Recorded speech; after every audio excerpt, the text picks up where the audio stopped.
Good afternoon. My name is Professor Catherine Schwab, and I'm Director of the Program in Classical Studies, as well as Professor of Art History and Visual Culture in the Department of Visual and Performing Arts. On behalf of the Classical Studies program, it is a pleasure to welcome you to our symposium, The View from Africa, Greco-Roman Antiquity Through an African Lens. This two-day symposium is the second annual event supported by the Vincent J. Rosovac Lecture Series in Ancient Mediterranean Studies to honor the memory of our late colleague. We are grateful to the vision and generosity of the Rosovac family for making this possible. This year's symposium shifts the focus and perspective to situate ourselves in Northeast Africa while examining interactions within Africa and beyond to neighboring cultures in the Mediterranean region following the impact of Greco-Roman antiquity. This afternoon, we are fortunate to have Professor Roger Bagnall as the keynote speaker. He will be introduced by my colleague, Professor Giovanni Ruffini. Tomorrow morning, we will convene the second day of the symposium to hear 4 papers in the Diffley boardroom of Bellarmine Hall. These papers will be given by Dr. Andrea Acci and Professors Thelma Thomas, Jessica Lamont, and Giovanni Ruffini. It is a delight to thank my colleagues, Professors Giovanni Ruffini and Maurice Rose, who have been immensely helpful in the planning and organizing of this symposium. We are grateful to our co-sponsors, the Dean of the College of Arts and Sciences, the Program of Art History and Visual Culture in the Department of Visual and Performing Arts, and to the Fairfield University Art Museum. We have been supported by Melissa Roberto, Program Coordinator for Classical Studies, Francis Yadre, Assistant to the Dean, Tess Long, Senior Manager of Integrated Marketing, and to the Media Center. I would now like to introduce Dr. Glenn Sauer, Associate Dean of the College of Arts and Sciences, to say a few words. Before he comes to the lectern, make sure your phones are set to silent mode. Thank you. Glenn. Thank you, Dr. Schwab. Thank you all for coming. On behalf of the College of Arts and Sciences and the Classical Studies program at Fairfield University, I welcome you to this very interesting two-day symposium on Greco-Roman antiquity through an African lens. It should be very interesting. I should also thank the faculty of the Classical Studies program, in particular Dr. Schwab, Dr. Ruffini, and Dr. Rose for organizing the proceedings, and also finally the Vin Rosovac family, who has generously supported the Classical Studies program in general and this program in particular. For any of you that did not know Vin, Dr. Rosovac was the director of the Classical Studies program for many years. I think many around here would say he was the Classical Studies program for many years. We do sorely miss him, but we do appreciate the generosity of his family. So without any further ado, I'd like to welcome Dr. Ruffini to the mic to introduce our keynote speaker.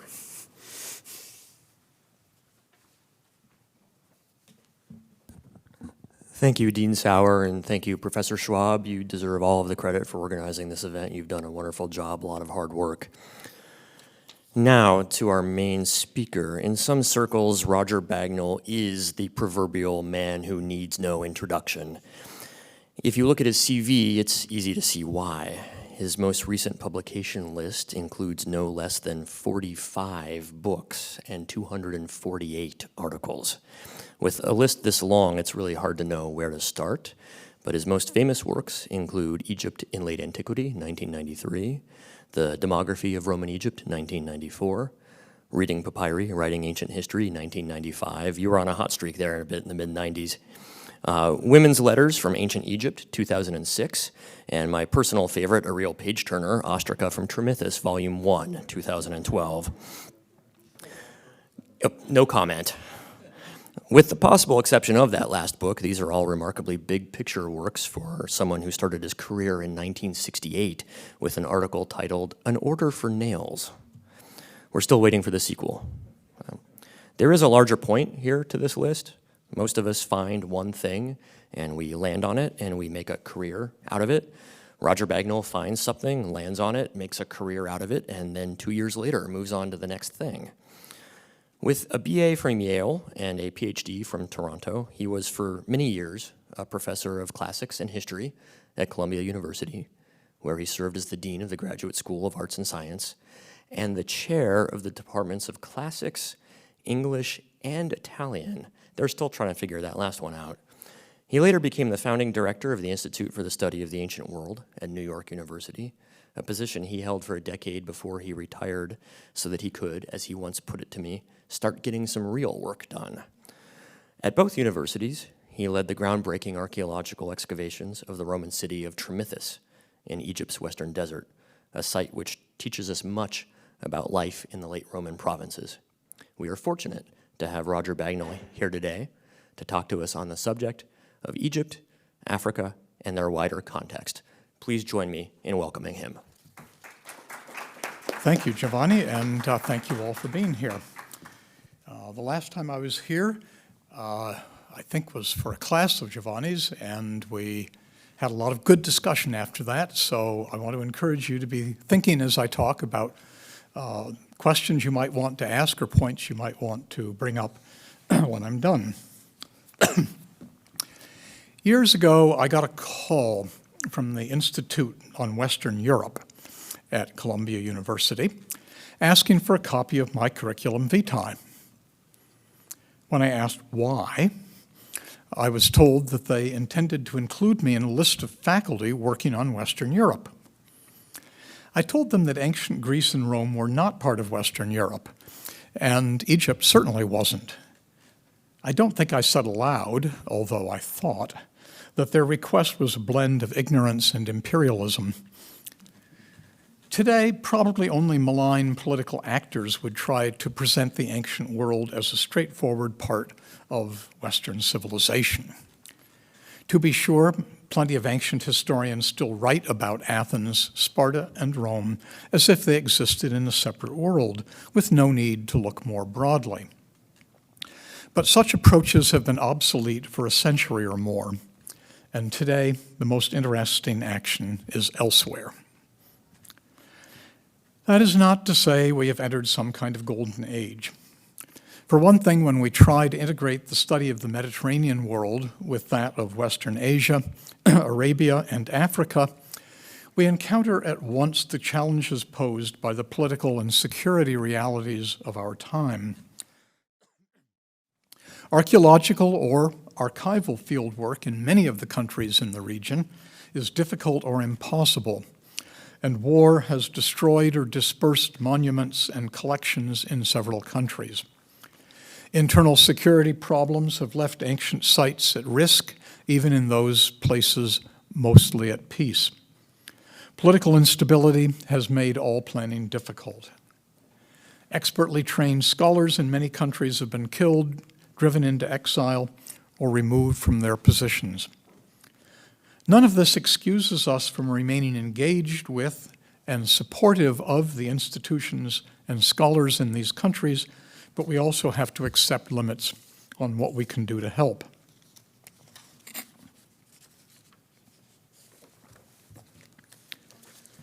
If external threats and constraints loom on all sides, there is much inside the world of international scholarship that can lead us to adopt a more helpful view of where we are headed. I shall sketch a number of these directions, which challenge us to adopt a multipolar view of the ancient world, avoiding a stance that privileges any one focus or active agent in favor of a viewpoint interested in multipolarity and interconnection. Egypt's position made it a hub for such connections to West Asia, Africa, and the Mediterranean. Indeed, it was a part of all of these areas, even if this is not always recognized. We have not yet achieved this broader view, but a lot of progress toward it is visible, and there's still much to do. Ever since Peregrine Horton and Nicholas Purcell's The Corrupting Sea, published in 2000, there's been a concerted attempt to bring to the study of the ancient Mediterranean something of the broader vision manifested 2 decades earlier for a later period in the work of Fernand Braudel. Cyprian Broadbank's The Making of the Middle Sea has taken this Mediterranean approach back in time to prehistory. Horton and Purcell's vision of the Mediterranean centered on certain characteristics drawn mostly from other parts of the region, and Egypt played little part in their account. This seemed at the time, and still seems to me, unjustifiable, even in their terms, as one can make a good case for Egypt fitting into their framework better than they imagined. A more imaginative response, however, is that their Mediterranean is itself an abstraction, and we should not imagine that modern territorial states, or even ancient ones, belonged as a whole to an idealized Mediterranean. To say that Egypt was or was not part of the Mediterranean is no more meaningful than saying that Gaul or France was or was not. You can see that, well, yes, part of France is on the Mediterranean, but part of it is a lot farther from the Mediterranean than most of Egypt. Perhaps we should say that the Delta clearly was, and Middle Egypt was somewhat Mediterranean, and Upper Egypt wasn't. And yet, these regions of Egypt were all closely connected to one another by the Nile. The takeaway for me is that we should be wary of imposed unitary viewpoints. The Mediterranean is an abstraction that requires ignoring much of what borders on it. Egypt's Mediterraneanness was variable. Even Egypt is thus multipolar. Now, the Egypt that figures in that question is the Egypt that the ancients meant when they referred to Kemeh, or Aegyptos, namely the Nile Valley. Properly speaking, not even Alexandria quite counted. It was just outside the valley.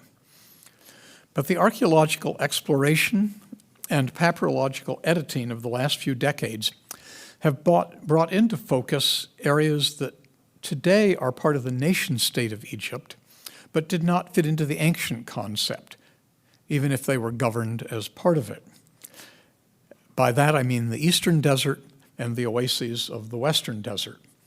You can see, particularly in the map on the right, the roads of the desert to the east of the Nile. Although there is still much we do not know, and work in the western desert has been mostly blocked by security restrictions since the middle of the last decade, we now know that paths stretched south from the Dakhla and Karga oases. There are the oases, the Great Oasis.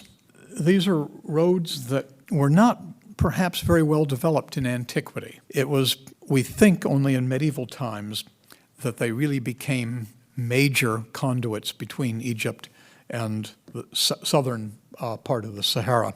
But they certainly facilitated overland travel to areas west of the Nile in what is now the Sudan.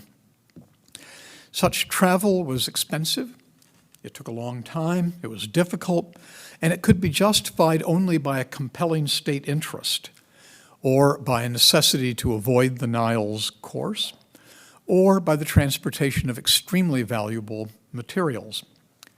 It doesn't, for example, seem that even the slave trade, which passed through the oases in the Ottoman period, is of ancient origins. But we can't even be completely sure about that. There's still a lot to be discovered. There were also routes to Libya across the desert from the Siwa oasis in the north. While we still know almost nothing about what we still know almost nothing about for the Western Desert is the part played there by mobile populations operating outside the state framework. In the Eastern Desert, however, the excavations of Red Sea ports and desert road stations have begun to give us a better sense of the nomads and their relations with the Roman authorities, which were sometimes hostile, in competition for limited resources, but probably just as often interdependent and cooperative. These populations can now be seen from linguistic evidence to be closely tied to similar and indeed perhaps more or less the same mobile populations in what is now Sudan.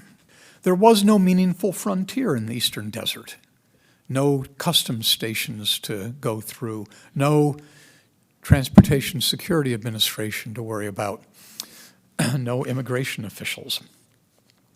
There are reasons to suppose that the sedentary and mobile populations of the Western Desert also had complex interdependencies that only sometimes turned into raiding or warfare. Here again, connections to Sudanese territory must have played an important role, and perhaps even links to oases in what is now southern Libya. Egypt's connection to East Africa, however, depended above all on its shared reliance on the Nile for its water supply, something still in the news today with the conflict, not so much in the news right now because of Ukraine, but it would be if it weren't for that, over the Grand Ethiopian Renaissance Dam project, which Sudan and Egypt, especially Egypt, see as an existential threat to their well-being. A lot of archaeological work has taken place in Sudan in recent decades, building on the knowledge gained from the excavations that took place in the 1960s and 1970s when Egypt was building the Aswan High Dam, mapped here at the first cataract of the Nile. That was also a controversial project in its time and has come in for a lot of criticism subsequently because of its effect on holding back the silt that used to fertilize Egypt's soil. These excavations have, in the process, yielded much textual material, both inscriptions and documents on perishable materials from late antiquity and the medieval period. These have given birth to thriving subfields in Nubian epigraphy and papyrology that show a region deeply connected to Egypt and yet locally distinctive, particularly in the period after the Arab conquest of Egypt. The two-volume catalog of inscriptions in the Sudan National Museum provides a good illustration, with one volume of Greek inscriptions and one of Coptic.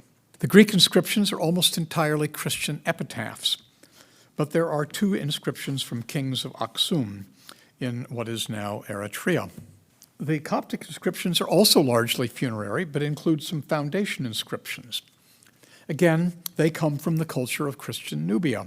The use of Greek and Coptic, as well as the Christianity of these texts, points to the close ties of Nubia with Egypt, as do the use of the era based on the accession of the Emperor Diocletian in 284, and the 15-year tax cycle called the Indiction, both of which were in use for dating.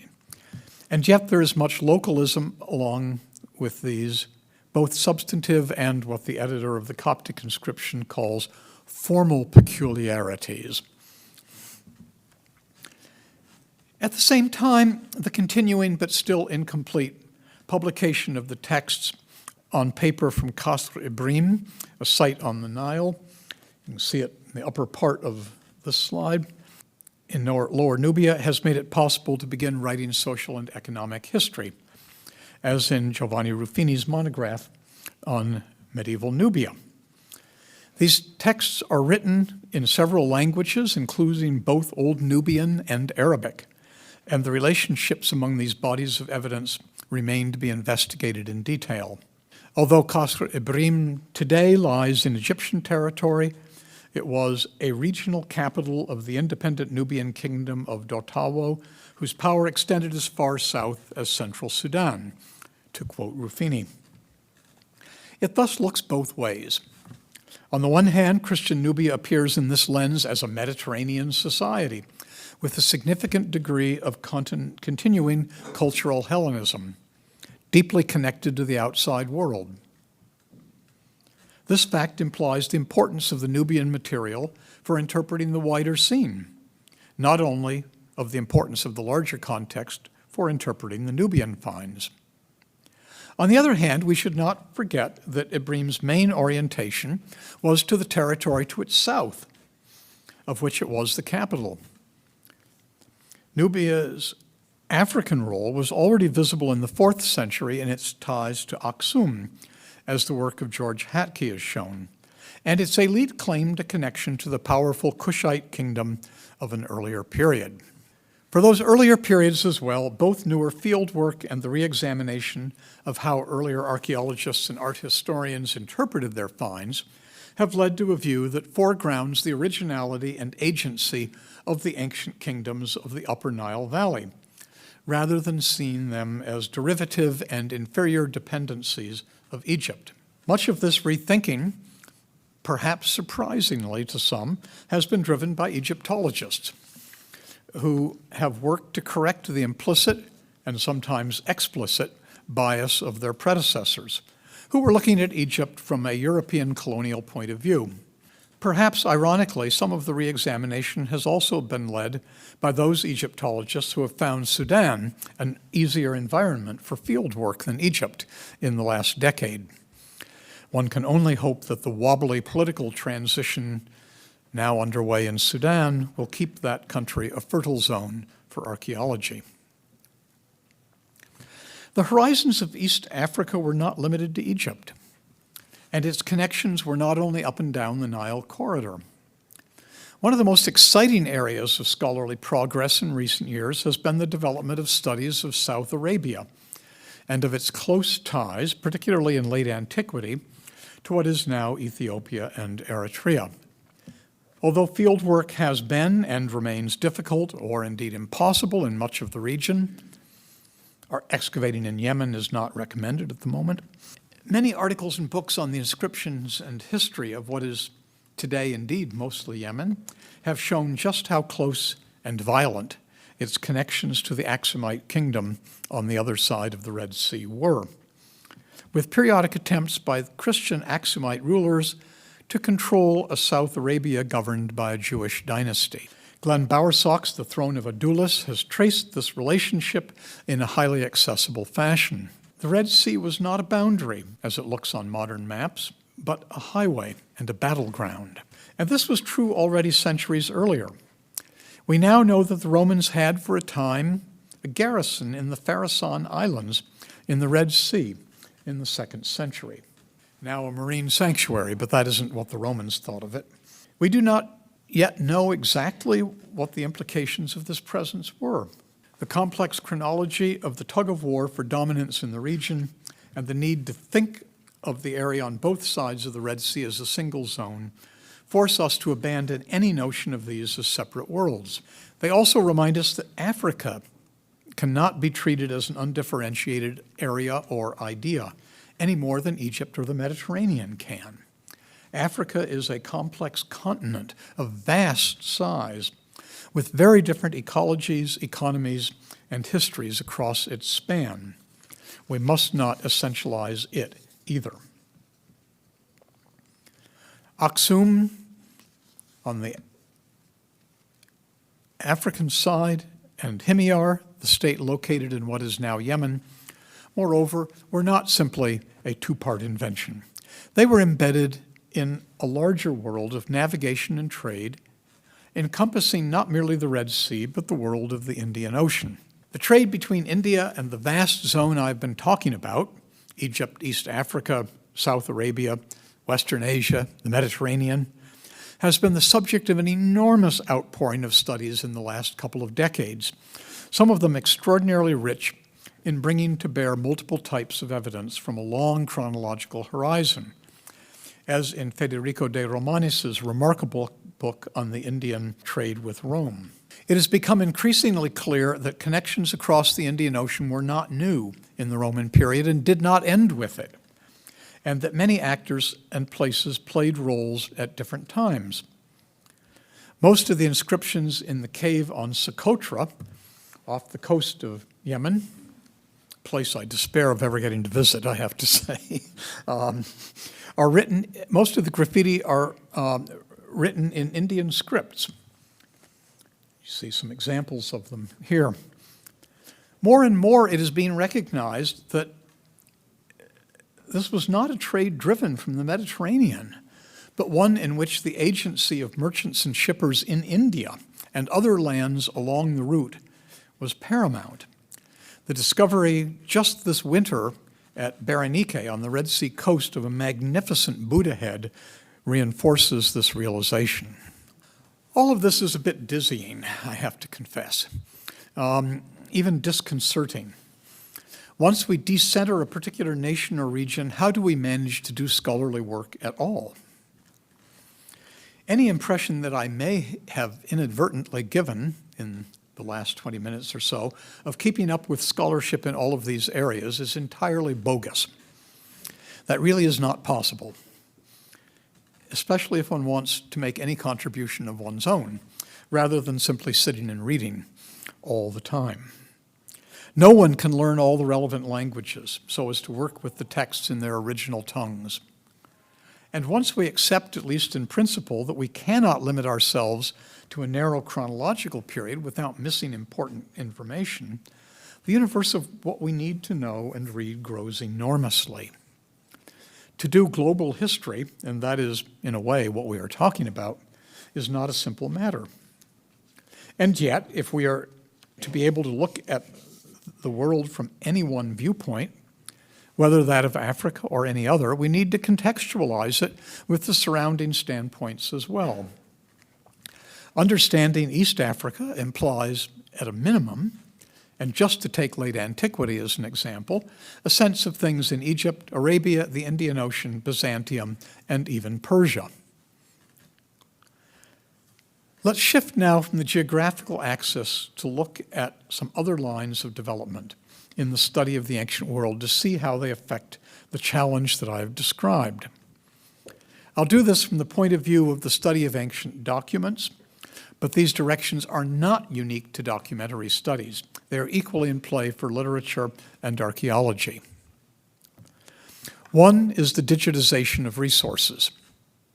We have today textual databanks, online versions of scholarly journals, vast reservoirs of images, excavation databases, and much more. This may not seem noteworthy to those who have grown up in an online world, as I realize most of you have, but it represents a dramatic change in just the last quarter century. It can allow us to rummage through material in fields not our own with an ease once unimaginable. But in reality, these resources have mostly been designed by specialists in one field for use by those within it. Even those that kept outsiders in mind from the very beginning have never had enough money to outfit their products for optimal use in an interdisciplinary way. In the papyrological databases, for example, we still lack translations for most texts, even where they already exist in print. Somebody has to do the work of putting them in, and there's no money for that. Nor have texts always been updated to reflect critical work. There's an enormous risk to the unwary user in quoting a text in a form long recognized as wrongly read. Again, time-consuming labor is needed. There are people out there starting to build tools to automate the incorporation of new work into our databases, but it's a long task and it won't solve the retrospective rot. So we have opportunities unimaginable when I was young, but also traps at every turn if these are taken up without enough guidance and critical checking. Another crucial development can be described in more than one way, but I think these all reflect a single phenomenon. The materiality of texts is one way of talking about this. Written texts on papyrus, potsherds, or stone are not merely words, but things, and their physical form matters. We can gain information from the choice of materials and from the layout of texts on a surface and other features of the text as an object. Closely tied to this is an emphasis on the archaeological context of objects. Archaeology in the 19th century, and still, alas, in some quarters, meant stripping objects from the earth enveloping them without much concern for what might be learned from the surrounding dirt, sand, or debris. Although the rigorous application of the stratigraphic method has not come quickly to archaeology in Egypt, it is increasingly practiced. And I had the marvelous experience last month in the Dakhla Oasis of encountering new leadership in the part of the Antiquities Ministry responsible in that region for Islamic and Coptic sites. It turns out that the new director and his associate have been trained in how to excavate stratigraphically and in how to record what they find, unbelievably, in forms in English. They don't yet have a digital database, but inshallah, next season, we're going to help them create that. It is truly a revolution. In stratigraphic excavation, the history of the way in which objects came to be where they were found is reconstructed from a detailed analysis of the levels, or strata, and within them of specific deposition contexts. Once texts are seen as also being objects, their fine contexts become essential parts of understanding the lives of texts, the role they played in the actual history of a place. Once they are no longer disembodied, their bodies have 3 dimensions. Next, I am not merely reflecting my own scholarly journey when I say that ancient studies has increasingly embraced late antiquity during recent decades. Large categories of material, particularly Christian literature, that were long treated as the exclusive province of students of patristics, came into play as part of the evidence for ancient historians to deploy. And a vast literature, not only on specifically Christian subjects, but on social, economic, and cultural phenomena, has emerged. All of this is good for the visibility of Africa as a subject, in large part because we have more written texts from south of Aswan and relevant to East Africa in the late antique and early medieval periods. But it has also evoked more careful and sympathetic reading of the Greek and Latin sources concerning Africa, as in Gay Byron's book on symbolic blackness and ethnic difference in early Christian literature. This has helped show that there's much to be gained, not only by shifting the viewpoint to Africa, but by rethinking what we used to think we knew about Greek and Roman views of the people of that continent. Remembering, of course, that we have to be careful always to consider what part of Africa we are talking about. Finally, the internationalization of scholarship has accelerated greatly in the last couple of decades. In documentary disciplines, collaboration across national lines is not new, and it would be hard now to find a field in which any country is an island of itself. This is particularly true in Europe, where EU programs such as Erasmus and the European Research Council have deliberately fostered cooperation among EU member countries. But the phenomenon is wider, even if not as extensive in the humanities as in the natural sciences. Today, we take it for granted that half of our graduate students come from another continent, and that their postdocs and first jobs may be somewhere other than North America. The notion of local or national schools in a discipline, already dubious when it was used decades ago, now has next to no meaning. Not merely fields, but individuals have been internationalized. In our present focus, we have to acknowledge that this internationalization has not yet fully embraced the region that is the object of our study here. Students and scholars from Egypt, Sudan, and Ethiopia, not to speak of other areas in our sites, are not yet fully included in the international study of their home countries. The intellectually lazy invocation of colonialism and Orientalism with respect to the situation is not helpful. It mainly allows the privileged to wallow in collective ancestral guilt while avoiding responsibility. The problem is above all one of money, and beyond that, political instability. Access to first-class library is a perennial problem, even with all that is available online today. Plus, of course, the widespread private circulation of illegal PDFs. And funds for travel for research and to attend conferences are always in short supply. Egypt's big devaluation during the past decade did not help, and the additional devaluation that took place the last night that I was in Egypt on this trip is also not going to make things better. And these gaps are recycled internally, in that it is hard to get first-rate training if one's teachers did not, and do not, have access to world-class resources. Breaking this cycle is beyond the capabilities of any of us as individuals or even as institutions. But break it we must if we are to hope for a truly healthy field. We need to be there, to know people, to work with them, and to do what we can for them. And my experience this winter cheered me greatly in believing that that kind of work actually does pay off. It takes time, people have to retire, but it pays off.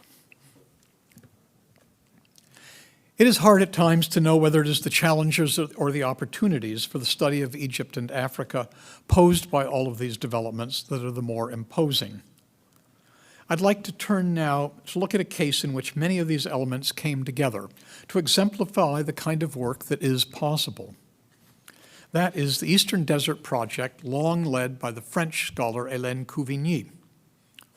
Based squarely in Egypt, but always with a keen eye for the fact that the desert recognizes no national boundaries. We will look at an ostracon, an inscribed potsherd, from the fort of Maximianon, which is located on the road between the Nile city of Coptos and the Red Sea port of Myos Hormos, which is Qusair today. The ostracon is short, written in a good hand with traces that suggest a Latin-speaking writer. Tibi 20, they departed with the circular concerning the Kinaidokolpitai, Arius, Hariothes. It dates to around AD 150. Tibi 20 would be January 15th or 16th, depending on whether it is a leap year. Arius and Hariothes are presumably soldiers in the garrison of Maximianon. And this little memo records their dispatch, perhaps to the next station on the road, with a circular from some higher official. The activity was routine. But who were the Kinaidokolpitai? And why was there a circular about them? This turns out not to be a simple matter. The ancient sources for these people are not numerous, and they are not very clear either. Sorting out the question takes 30 pages, and the work of not only Couvigny, but a great specialist in South Arabian texts, Christian Julien Robin. They conclude in the end that the name is not derived from any Semitic root that has been deformed in Greek, but is rather a Greek nickname, derived from kinaidos, homosexual, and kolpites, gulf dweller. It is a specimen of Greek othering, or as Couvigny and Robin put it, part of, quote, a series of nonsensical ethnic names that the Greeks liked to give to people who lived far away, unquote. In this case, also with the sense of smuggler in kolpites. But the term turns out to refer to an Arabian tribe, or more likely a federation of tribes, who ruled over a large section of the coast opposite the Eastern Desert. Not only the Eastern Desert of Egypt, but extending far to the south, perhaps as far as Yemen, opposite Eritrea and Djibouti. They were seen from the African side as pirates and wreckers of ships, although perhaps they thought that they rescued the shipwrecked. And recognizing them here suggests that they were of concern to the Romans. So via interdisciplinary collaboration and contextualizing field work, we come to connect a long stretch of the African Eastern Desert with the opposing shore on the Arabian Peninsula, and see how attention might be focused at times not northward toward the Mediterranean, but across the Red Sea. But the excavations have also yielded information on the inhabitants of the African Eastern Desert as well, the poorly known people called the Blemias in some ancient sources. Couvigny has produced a volume, soon to appear, in collaboration with 3 other scholars: a specialist in demotic Egyptian texts, a young scholar specializing in the evidence from the Pharaonic period for the region, both textual and archaeological, and for both Egypt and Nubia, and a specialist in the pottery of the Hellenistic and Roman periods. The Egyptologist Julian Cooper is perhaps an exemplary case of trends I have mentioned, undergraduate and graduate degrees from Macquarie University in Australia, a postdoc in Oxford, another one at Yale, and now teaching at Zhuhai, China. The ceramologist is American, the other two authors French. The evidence this group brings together results in large part from the excavations Couvigny conducted or launched. It includes Demotic Egyptian ostraca from the Ptolemaic period and ceramics from the same period found at a Hellenistic gold mining site in the southern part of the eastern desert. Memoranda of distributions of grain by the Roman military to barbarians in the 3rd century AD. Pottery of the Roman period found in the desert and not of Roman or Egyptian origin, which is now with some confidence assigned to the mobile population of the desert. And the scattered and sometimes misunderstood references to the desert peoples in the Greek and Roman sources. For the pharaonic material, Cooper has brought into the discussion a wide range of evidence from paleoclimatology, Egyptian texts, and archaeological and artistic remains. The Demotic and Greek texts both contribute personal names of individual desert dwellers to the dossier, allowing serious investigation of the linguistic roots of these names. Many surprises emerge from the new documentation, and particularly from an integration of archaeology, Egyptology, and papyrology that ignores national boundaries. It seems, for example, that the so-called troglodytes and the Blemius are two names for the same group of nomadic peoples, representing them perhaps from the views respectively of the Red Sea and the Nile, or instead displaying a Greek unwillingness to make distinctions among a diverse mobile population. It's hard to say which. And from it all, we take away a much more complex sense of the variability of interactions between the desert peoples and those who exploited desert resources and maritime routes but were based in the valley. The Egyptians, the Greeks, and the Romans all depended on the nomads for local knowledge and guidance, and no doubt for some supplies as well, just as contemporary excavators rely on the mobile population of today for field labor. But there was surely conflict over resources as well, for the desert peoples had long exploited water, game, and mineral deposits themselves. Losing them to outsiders was hardly welcome. So we find conflict in the later 1st and 2nd centuries as the Romans operated in the desert in a far more systematically exploitative and intrusive fashion than had the Ptolemies. Even though our evidence still, except for the eastern desert pottery, comes from the people of the valley and not from the desert dwellers themselves, we can read it against the grain to see the African desert people as agents in history, not merely objects in an Egyptian or a Greco-Roman view. None of this is easy. Field work is rarely comfortable, and one studies one's finds in less than optimal conditions, with libraries far away. Teams must be built, personal relations sustained, groups brought to share an agenda. Money must be found for field work, for follow-up research, and for publication. All of the scholarly specialties involve a tremendous amount of work to develop expertise, and even the most experienced are regularly stumped when unparalleled material turns up. Collaboration is the only way forward, and that too is not simple. People do not work on the same rhythm or calendar of obligations. Sometimes a contributor defaults and has to be replaced. Coordination exacts a type of overhead in the form of time. Still, there is no alternative. No living scholar could have produced all of the parts necessary for that volume on the Blemius to bring the evidence together. Reorienting our view to see Africans as actors in history, to give an accurate sense of their role in the long history of Egypt, is not going to be easy. The cost in time and effort of getting behind the easy narrative is substantial. But the effort can be rewarding and exciting. If you can imagine the moment when Hélène Couvigny and Marie-Pierre Chauffret realized that the same people were being referred to as Blemius in the ostraca one of them was working on, and troglodytes in the Greek ostraca the other was working on, blowing away many decades of struggles to make sense of poorly informed, even anachronistic literary texts. You can have some sense of this. I believe that our powerful departmental structures in American academe, and sometimes in museums as well, are less conducive to fostering this kind of collaborative research than is, for example, the French thicket of research centers that draw on multiple departments. And research funding for the humanities is far harder to come by in this country than in Europe.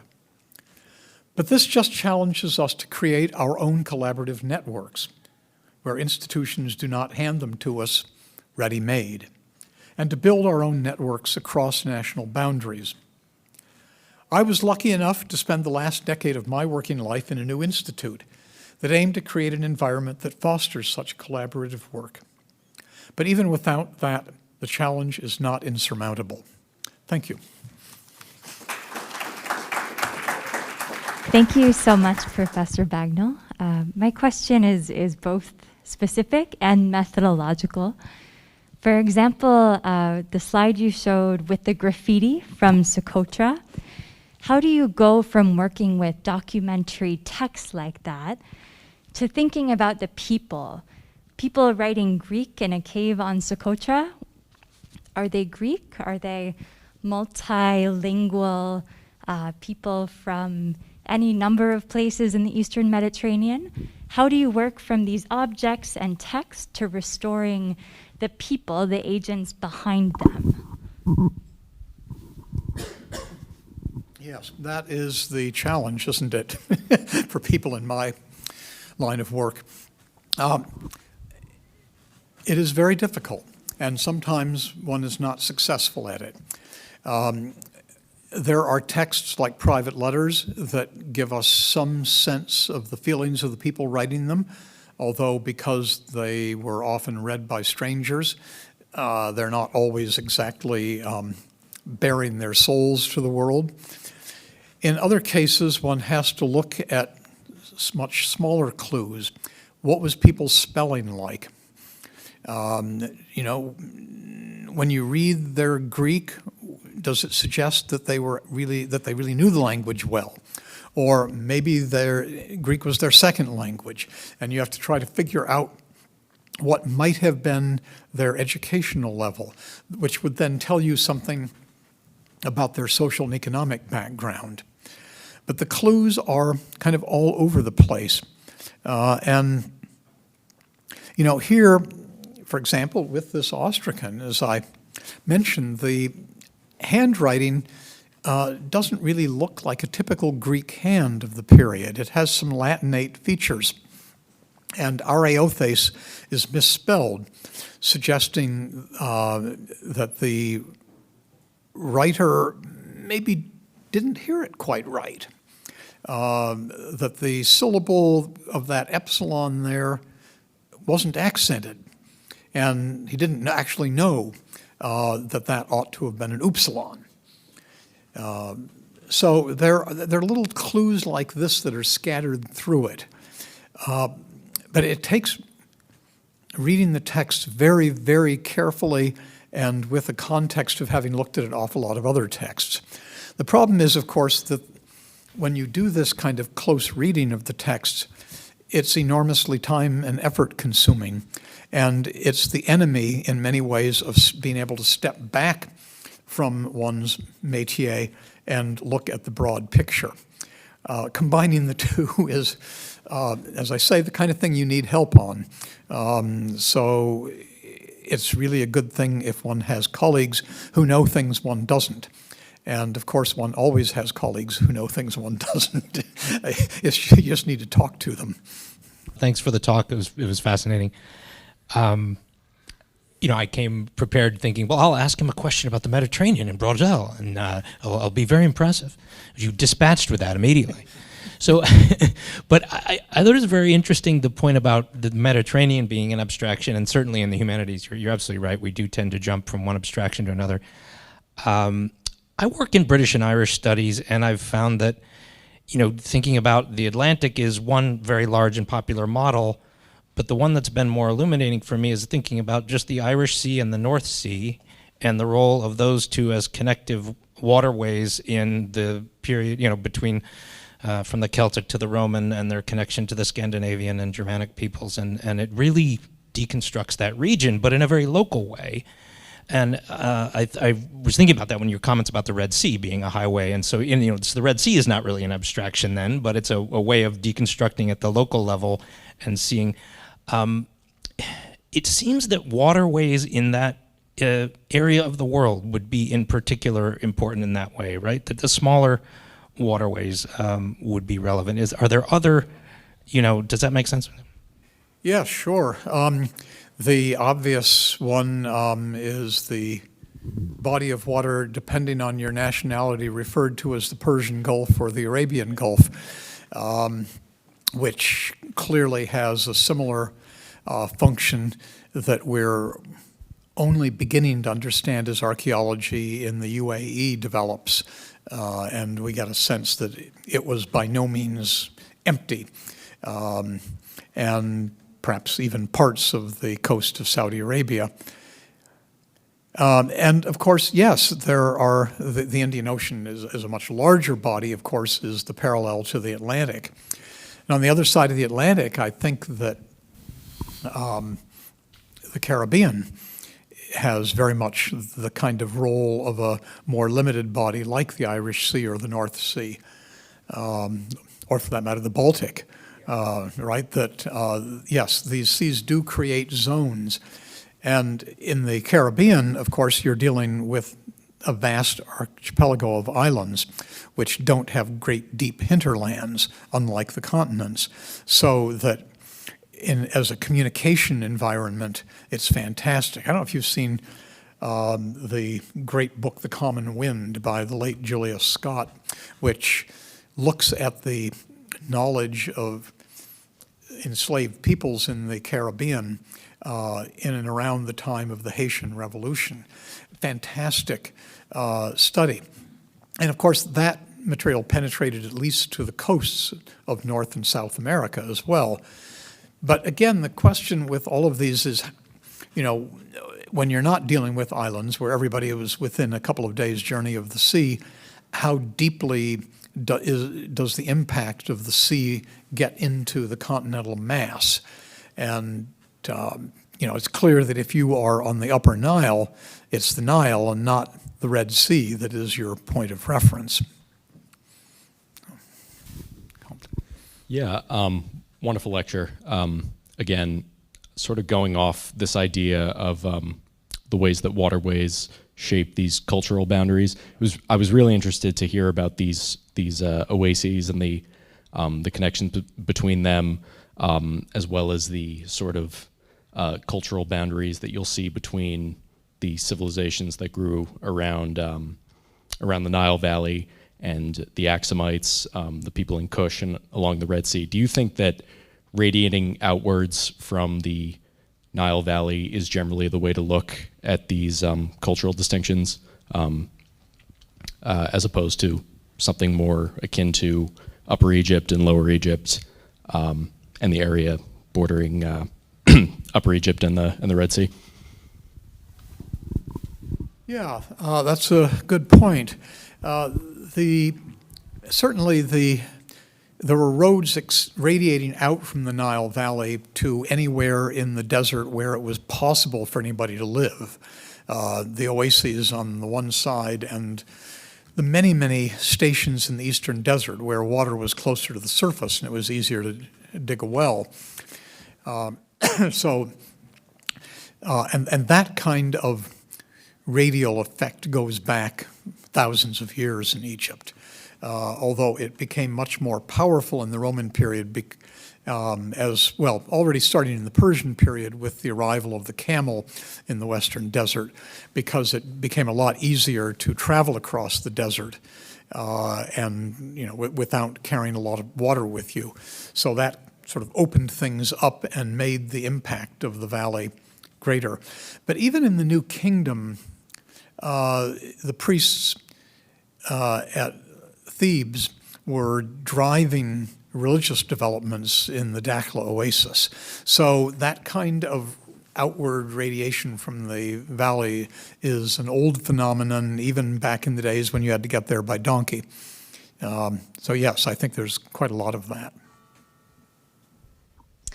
Hi, thank you. This is so interesting, but especially the points that you made about having a kind of imperialistic view of antiquity, especially since I took AP World History, World Civilizations, and classes like that in high school, and we never talked about Sudan, we didn't talk about Ethiopia, we didn't talk about anything other than Greek and Egypt.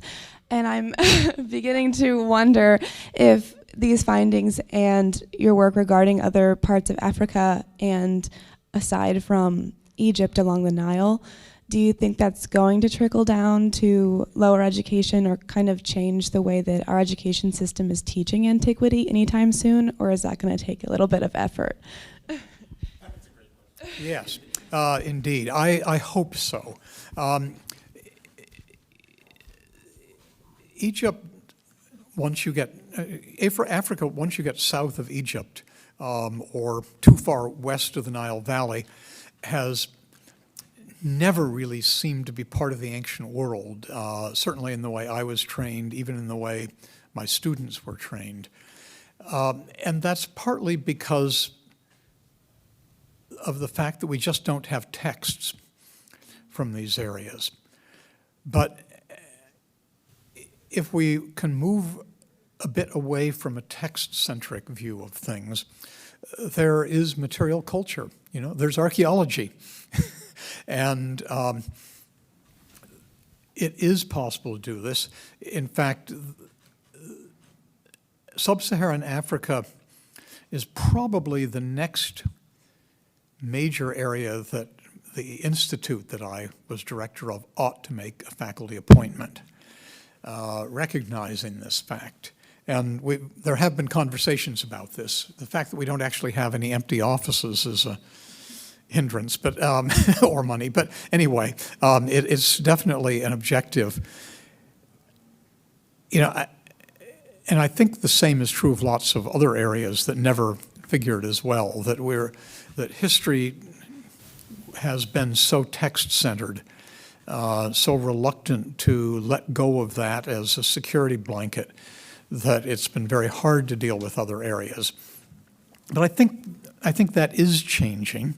It may take a long time to get down to the high school curriculum, but I guess the one step that I've contributed to in this regard was that when we finished producing the Encyclopedia of Ancient History, which was essentially Mediterranean, European, North African, Near Eastern in focus, we put together an editorial board for part 2, which was to deal with East Asia, South Asia, and Sub-Saharan Africa. And the African editor for that is a marvelous anthropologist at Yale who does archaeology in Sub-Saharan Africa. And so I am hoping that, yes, this direction is going to develop. I hope I live long enough to see some of it happening. Thank you. Thank you so much, and thank you for all your good questions.